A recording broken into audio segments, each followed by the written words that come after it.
بسم اللہ الرحمن الرحیم۔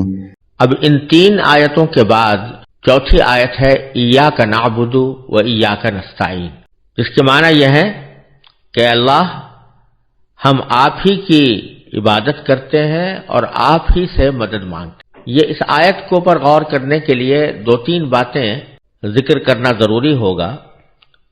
ایک تو یہ کہ یہ پورے سورہ فاتحہ میں بالکل بیچوں بیچ کی آیت ہے، یعنی اس سے پہلے بھی تین آیتیں ہیں اور اس کے بعد بھی تین آیتیں ہیں، اور یہ ان آیتوں کے درمیان آئی ہے ایاک نعبد و ایاک نستعین۔ دائیں طرف بھی تین اور بائیں طرف بھی تین آیتیں موجود ہیں، اور ان کے درمیان میں یہ جملہ ارشاد فرمایا گیا ہے ایاک نعبد و ایاک نستعین۔ اس سے کچھ ایسا لگتا ہے کہ یہ سورہ فاتحہ کا بنیادی مرکز ہے اور اس کا وسط ہے، اس کا سینٹر ہے، اور اس سے پہلے کی جو آیتیں آئی ہیں وہ اور اس کے بعد کی جو آیتیں آ رہی ہیں وہ مل کر در حقیقت اس بنیادی حقیقت کی طرف انسان کو لے جانا چاہتی ہیں۔ اب تک کی جو تین آیتیں آئی تھیں اس میں الحمدللہ رب العالمین، الرحمن الرحیم، مالک یوم الدین، تینوں میں اللہ تعالیٰ کی صفات کا بیان تھا۔ اب بندے کی زبان سے یہ کہلوایا جا رہا ہے کہ بندے کو یہ کہنا چاہیے کہ اے اللہ ہم آپ ہی کی عبادت کرتے ہیں اور آپ ہی سے مدد مانگتے ہیں۔ غور کیا جائے تو در حقیقت سورہ فاتحہ کا یہ مرکز ایک بندے کا اللہ تبارک و تعالیٰ سے ایک معاہدہ کرا رہا ہے، ایک عہد کرا رہا ہے۔ عہد دو باتوں کا، ایک یہ کہ ہم عبادت صرف آپ کی کریں گے، کسی اور کی نہیں، اور دوسرے یہ کہ مدد ہم صرف آپ ہی سے چاہیں گے، کسی اور سے نہیں۔ تو دو لفظ استعمال کیے گئے ہیں، ایک عبادت اور ایک استعانت۔ تو عبادت کے لفظ میں ایک خاص مفہوم کی طرف اشارہ ہے اور استعانت میں ایک دوسرے مفہوم کی طرف اشارہ ہے۔ عبادت کے جو لفظ ہے اسی کو قرآن کریم نے انسان کی زندگی کا بنیادی مقصد قرار دیا ہے۔ چنانچہ سورہ زاریات میں اللہ تبارک و تعالی نے ارشاد فرمایا کہ وَمَا خَلَقْتُ الْجِنَّ وَالْإِنسَ إِلَّا لِيَعْبُدُونَ، میں نے جنات اور انسانوں کو کسی اور کام کے لیے نہیں بلکہ صرف اس لیے پیدا کیا ہے تاکہ وہ میری عبادت کریں۔ اس طرح اللہ تبارک و تعالی نے قرآن کریم میں صاف صاف یہ بات واضح فرما دی کہ انسان کے اس دنیا میں آنے کا بنیادی مقصد اللہ تبارک و تعالیٰ کی عبادت ہے۔ یہ ہے وہ بنیادی مقصد جس کے تحت انسان کو اس دنیا میں بھیجا گیا۔ عبادت کیا ہے؟ اس کے مفہوم میں عام طور پر افراط و تفریط واقع ہوتی ہے اور غلط فہمیاں پیدا ہوتی ہیں، اور اس کی وجہ یہ ہے کہ یہ عربی زبان کا جو لفظ ہے عبادت کسی اور زبان میں اپنے پورے اور مکمل مفہوم کے ساتھ ادا نہیں کیا جاتا۔ جب ہم اس عربی لفظ کا کسی اور زبان میں ترجمہ کرتے ہیں تو اس کا مفہوم بہت محدود ہو جاتا ہے۔ مثلا اردو یا ہندی میں اگر اس کا ترجمہ کیا جائے تو پوجنا ہوگا، فارسی میں کیا جائے تو پرستش ہوگا، انگریزی میں کیا جائے تو ورشپ ہوگا۔ یہ تینوں الفاظ در حقیقت عبادت کے وسیع مفہوم کو پوری طرح ادا نہیں کرتے، کیونکہ پوجنے میں یا پرستش میں یا ورشپ میں در حقیقت کسی ایسے طریقے کی طرف اشارہ ہوتا ہے جس کے ذریعے بندہ اپنے آپ کو انتہائی عاجزی کے ساتھ اپنے پروردگار کے سامنے یا اپنے معبود کے سامنے پیش کرے۔ لہذا جو عبادت کے خاص طریقے ہیں پرستش یا پوجا یا ورشپ کہا جا سکتا ہے۔ اسلام میں جو عبادت کا مفہوم ہے وہ اس پرستش اور پوجا اور ورشپ سے زیادہ وسیع اور ہمہ گیر ہے۔ عبادت کا لفظ در حقیقت عربی کے لفظ عبد سے نکلا ہے، اور عبد کے لغوی معنی غلام کے ہوتے ہیں، اس لیے اس کا صحیح ترجمہ اگر کیا جائے تو وہ بندگی ہوگا، اور بندگی کا مطلب یہ ہے کہ یہ دو چیزوں کا مجموعہ ہے، ایک پرستش اور دوسرے مکمل اطاعت۔ جس طرح ایک غلام جو پہلے زمانے میں ہوا کرتا تھا، الحمدللہ آج کی دنیا میں کوئی غلام موجود نہیں ہے، لیکن پہلے جو غلام ہوا کرتے تھے ان کا قاعدہ یہ ہوتا تھا کہ وہ اپنے آقا کے ہر حکم کی تعمیل کے ذمہ دار ہوتے تھے. اگر آقا ان سے کہتا کہ تم کسی جگہ جا کر حکومت کرو تو وہ حکومت کرنے کے پابند تھے، حاکم بن کر بیٹھ جاتے. لیکن اگر آقا ان سے کہے کہ فلاں جگہ جا کر جھاڑو دو تو وہ جھاڑو دینے کے مکلف ہیں اور اسی کے ذمہ دار ہیں، ان کا فرض ہے کہ وہ جا کر جھاڑو دیں. جس قسم کا بھی حکم آقا کی طرف سے آ جاتا وہ اس کے پابند تھے، اور اس میں کسی وقت کی بھی پابندی نہیں تھی اور کسی کام کی بھی پابندی نہیں تھی. جس وقت آقا جس کام کا حکم دیتا غلام کے ذمہ واجب ہوتا کہ وہ کام کرے. لیکن ساتھ ساتھ اس میں دو پابندیاں تھیں. غلام کی غلامی میں دو قسم کے استثناء تھے. آقا ان سے ہر کام لے سکتا تھا، لیکن آقا کی ذمہ داری تھی کہ دو قسم کے کام اس سے نہ لے. ایک وہ کام جس میں اللہ تعالیٰ کی نافرمانی ہو، لہذا اگر آقا اپنے غلام کو کوئی ایسا کام کرنے کو کہے کہ جو اللہ تعالیٰ کے حکم کے خلاف ہے، اس کی نافرمانی ہے، تو پھر غلام کے ذمے اس کی اطاعت واجب نہیں رہتی. اور دوسرا یہ کہ آقا کو اپنے بندے پر یا اپنے غلام پر کوئی ظلم کرنے کا اختیار نہیں تھا. اس کو کوئی ایسا حکم نہیں دے سکتا تھا جو اس کے اوپر ظلم کہلائے. ان دو پابندیوں کے ساتھ غلام اپنے آقا کے ہر حکم کو ماننے کا پابند تھا. ہم اللہ تعالیٰ کی غلامی میں آتے ہیں، بندگی میں آتے ہیں، تو پھر یہ دو استثناء بھی ختم ہو جاتے ہیں. پہلا استثناء تو اس لیے ختم ہو جاتا ہے کہ اللہ تعالیٰ جو حکم دے گا وہ کبھی بھی اللہ تعالیٰ کی نافرمانی پر مشتمل نہیں ہوگا. وہ تو خود حکم دے رہا ہے، لہذا اس کا مطلب یہ ہے کہ اس کے حکم کو بجا لایا جائے، اس میں کوئی نافرمانی کا تصور ہی نہیں ہو سکتا. اور دوسرا استثناء اس لیے نہیں کہ باری تعالیٰ جو بھی حکم دیتا ہے وہ عدل پر، انصاف پر مشتمل ہوتے ہیں. وَمَا رَبُّكَ بِظَلَّامٍ لِّلْعَبِيدِ، قرآن کریم میں فرمایا کہ تمہارا پروردگار بندوں پر ظلم کرنے والا نہیں ہے، لہذا وہ کوئی ظلم کا حکم کبھی دے ہی نہیں سکتے. لہذا اب اللہ تبارک و تعالیٰ کی غلامی کا مطلب یہ ہوا کہ اللہ تبارک و تعالیٰ کے ہر حکم کی بلا استثناء اطاعت کی جائے. تو ایک تو اطاعت عبادت کا ایک لازمی حصہ ہے، اور دوسرے پرستش یعنی وہ خاص طریقے جو اللہ تبارک و تعالیٰ کے سامنے اپنے آپ کو عاجز ترین اور پست ترین کر کے پیش کرنے کے اللہ تبارک و تعالیٰ نے اور اللہ کے رسول صلی اللہ علیہ وسلم نے مقرر فرمائے ہیں، ان طریقوں کی بجا آوری.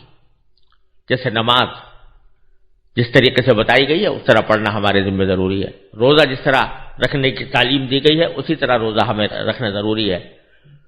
صدقہ دینا، زکوٰۃ دینا، خیرات کرنا یا حج کرنا، عمرہ کرنا، یہ خاص عبادت کے پرستش کے طریقے ہیں جو اللہ تبارک و تعالی نے مقرر فرمائے ہیں. تو یہ عبادت کا ایک دوسرا اہم پہلو ہے. تو جو عبادت کا وسیع مفہوم ہے وہ دونوں کا جامع ہے.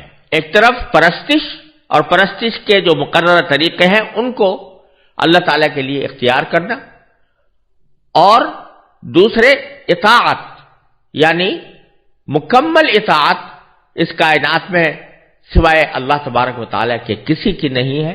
بالذات اطاعت اللہ تعالیٰ کے سوا کسی کی نہیں ہے. اگر اللہ تبارک و تعالیٰ ہی کسی کی اطاعت کا حکم دے دیں تو وہ اس وجہ سے واجب الاطاعت ہو جاتا ہے کہ وہ بھی اللہ تعالیٰ کا حکم ہے. جیسے اللہ تبارک و تعالیٰ نے حکم دیا کہ اللہ کی اطاعت کرو اور رسول کی اطاعت کرو، تو رسول کی اطاعت کا حکم بھی چونکہ اللہ تبارک و تعالیٰ نے دیا لہذا اس کی اطاعت بھی ہمارے ذمہ واجب ہو گئی.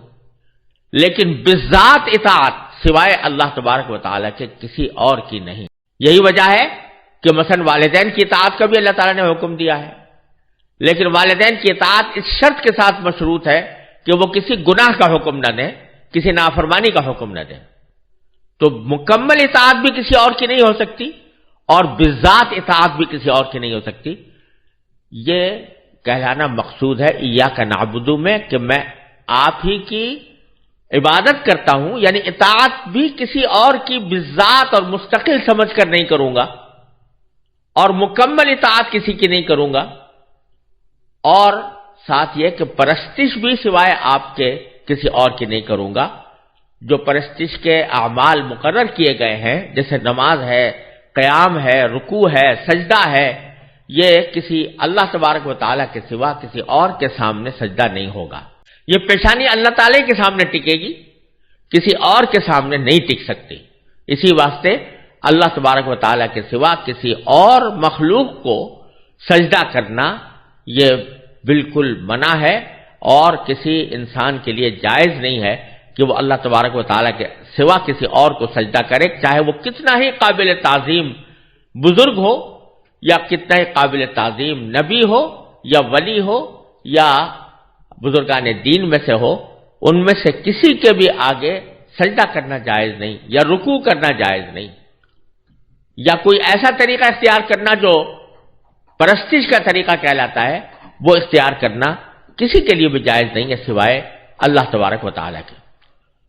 تو یہ کہلا کر ایاک نعبد کہلا کر دو چیزوں کا عہد لیا جا رہا ہے بندے سے کہ اے اللہ، میں پرستش بھی آپ کے سوا کسی کی نہیں کروں گا، اور میں اطاعت، مکمل اطاعت بالذات اور مستقل سمجھ کر بھی کسی اور کی نہیں کروں گا۔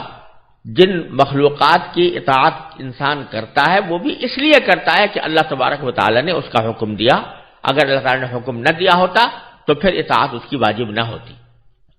تو ایک عہد تو پہلے جملے میں یہ لیا گیا ہے بندے سے کہ عبادت میں آپ ہی کی کروں گا، اور عبادت میں دونوں چیزیں داخل ہو گئیں، اطاعت بھی اور پرستش بھی۔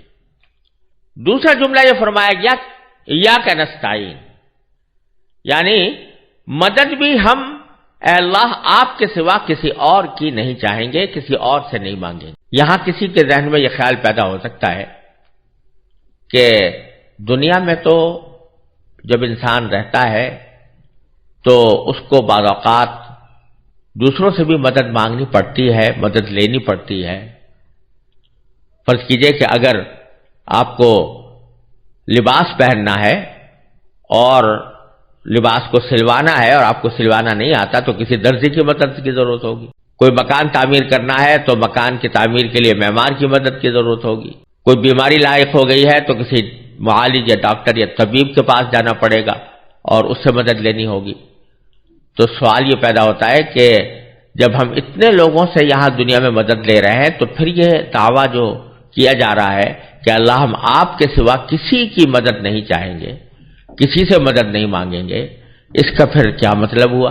تو اس کا جواب یہ ہے کہ دنیا میں ہم جن جن لوگوں سے کوئی مدد مانگتے ہیں وہ اس لیے نہیں مانگتے کہ یہ کارساز ہیں ہمارے، یا قادر مطلق ہیں، ان کو قدرت مطلقہ حاصل ہے، بلکہ ایک ظاہری سبب کے طور پر ہم ان کی مدد کو اختیار کرتے ہیں۔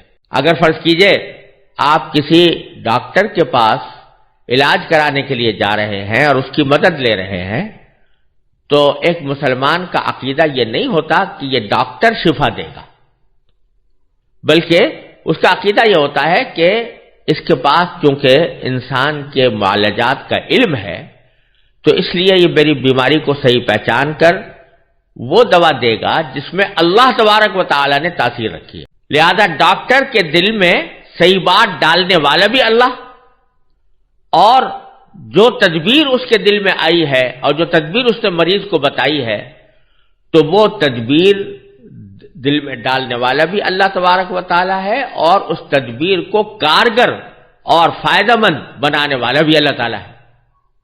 یہی وجہ ہے کہ ہم دیکھتے ہیں کہ بعض اوقات ایک ہی بیماری ہے، ایک ہی ڈاکٹر ہے، ایک ہی دوا ہے، لیکن وہ دوا ایک شخص کے لیے کارگر ہو گئی، دوسرے شخص کے لیے کارگر نہیں ہوئی، اس کو فائدہ پہنچ گیا، اس کو فائدہ نہیں پہنچا۔ اس لیے ہم یہ یقین رکھتے ہیں کہ شفا دینا سوائے اللہ تبارک و تعالیٰ کے کسی اور کا کام نہیں ہے۔ البتہ اللہ تبارک و تعالیٰ نے ہی ہمیں یہ فرمایا کہ ہم نے تمہارے لیے یہ زندگی گزارنے کے لیے بہت سے اسباب پیدا فرما رکھے ہیں، اپنی زندگی گزارتے وقت ان اسباب کو بھی اختیار کرو، اور ان اسباب کو اختیار کر کے اپنی حاجات پوری کرنے کی کوشش کرو، لیکن یقین رکھو کہ اس سبب میں کوئی قدرت نہیں ہے اس سبب کو مؤثر بنانے والا اور اس کے اندر تاثیر پیدا کرنے والا اور اس کو مفید بنانے والا سوائے اللہ تعالیٰ کے کوئی اور نہیں. لہذا جب ہم اس دنیا میں کسی سے مدد لیتے ہیں تو وہ اس کو کارساز سمجھ کر نہیں، قادر مطلق سمجھ کر نہیں، یہ سمجھ کر نہیں کہ اس کے قبضہ قدرت میں ہے میرا کام بنا دینا، بلکہ یہ سمجھ کر کرتے ہیں کہ یہ ایک اللہ تعالیٰ نے سبب پیدا کیا ہے اور اس سبب کی تاثیر اللہ تعالیٰ ہی کے قبضہ قدرت میں ہے. لہذا جب یہاں کہہ رہے ہیں کہ ایاک نستعین، اے اللہ ہم آپ کے سوا کسی کی مدد نہیں چاہتے اور نہ آپ کے سوا کسی کی مدد مانگتے ہیں، تو اس کا مطلب یہ ہوتا ہے کہ اللہ آپ کے سوا کسی اور کو اپنا کارساز، اپنا مشکل کشا، اپنا حاجت روا اور قادر مطلق سمجھ کر ہم کسی اور سے مدد نہیں مانگیں گے. ہاں، جن لوگوں سے مدد مانگنے کا خود آپ نے یا تو حکم دیا ہے یا اس کی اجازت عطا فرمائی ہے، تو وہ بھی اس لیے مانگیں گے کہ آپ نے ہی وہ طریقہ تجویز کر دیا ہے اور اس طریقے کو ہم آپ کے حکم کی اطاعت میں اختیار کرتے ہیں. لیکن قدرت مطلقہ وہ آپ ہی کی ہے اور تاثیر آپ ہی کے قبضے میں ہے. اس لحاظ سے کارساز آپ ہی ہیں، مشکل کشا آپ ہی ہے، حاجت روا آپ ہی ہیں.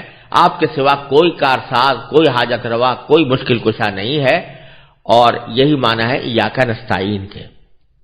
لہذا اس دو جملوں کے ذریعے اللہ تبارک و تعالی نے ایک بڑا عظیم اقرار کروایا ہے بندے سے، اور اسی لیے اس جملے کو سورہ فاتحہ کے مرکز میں رکھا. سورہ فاتحہ پورے قرآن کا خلاصہ ہے، اور اگر دیکھا جائے تو یہ جملہ پوری سورہ فاتحہ کا خلاصہ ہے کہ سورہ فاتحہ کا مرکز یہ ہے کہ بندہ اللہ تبارک و تعالی سے یہ عہد کرے، یہ اقرار کرے کہ میں نہ پرستش آپ کے سوا کسی کی کروں گا، نہ مکمل اطاعت مستقل بذات سمجھ کر آپ کے سوا کسی کی کروں گا، نہ حاجت روا اور مشکل کشا اور کارساز سمجھ کر کسی اور سے مدد مانگوں گا. یہ بہت بڑا اقرار اللہ تبارک و تعالی نے اس آیت کریمہ کے اندر لیا ہے اور بندے سے کروایا ہے، اور اس کو سورہ فاتحہ کے بالکل بیچوں بیچ رکھا ہے. اس سے یہ پتہ چلا کہ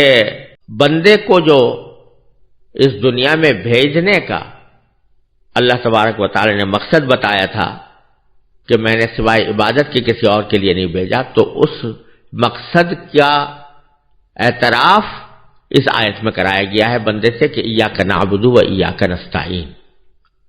پھر اس میں ایک اور لطف یہ ہے کہ جب بندہ یہ کہہ رہا ہے کہ اللہ میں پرستش آپ کے سوا کسی اور کی نہیں کروں گا، اطاعت آپ کے سوا کسی اور کی نہیں کروں گا، تو یہ ایک بہت بڑا دعویٰ ہے، بہت بڑا دعویٰ کر رہا ہے، بہت بڑا عزم کا اظہار کر رہا ہے. تو ساتھ ہی بندے کو یہ سکھایا گیا ہے کہ تم نے یہ عہد تو بہت اچھا کر لیا اور اپنی طرف سے ارادہ بھی اچھا کر لیا، لیکن تم خود اس عہد پر اور اس ارادے پر اس وقت تک قائم نہیں رہ سکتے جب تک کہ ہم سے مدد نہ مانگو. لہذا ایاک نعبد کے فوراً بعد اللہ تعالی نے بندے کو یہ سکھایا کہ ہم آپ سے ہی مدد چاہتے ہیں، اور جس کا مطلب یہ ہوا کہ یا اللہ ہم نے اپنی طرف سے عہد اور ارادہ تو کر لیا ہے کہ آپ کے سوا کسی کی پرستش نہیں کریں گے، آپ کے سوا کسی کی اطاعت نہیں کریں گے، لیکن عملی دنیا میں اس عہد کے اوپر ثابت قدم رہنا اس کے بغیر ممکن نہیں ہے کہ آپ کی توفیق ہمارے شامل حال ہو. لہذا ایاک نستعین، اب ہم آپ سے ہی مدد چاہتے ہیں کہ اللہ ہمیں اپنی عہد پر قائم رہنے کی توفیق عطا فرما. اور پھر یہ جو استعانت ہے، یعنی اللہ تبارک و تعالیٰ کے حکم کی اطاعت اور عبادت کو اللہ تعالیٰ کے ساتھ خاص کرنے کی توفیق، اس کو مانگنے کے لیے آگے کی 3 آیتیں بیان فرمائی گئی ہیں. اہدنا الصراط المستقیم صراط الذین انعمت علیہم غیر المغضوب علیہم ولا الضالین. مزید ویڈیوز دیکھنے کے لیے ہمارے چینل کو سبسکرائب کریں.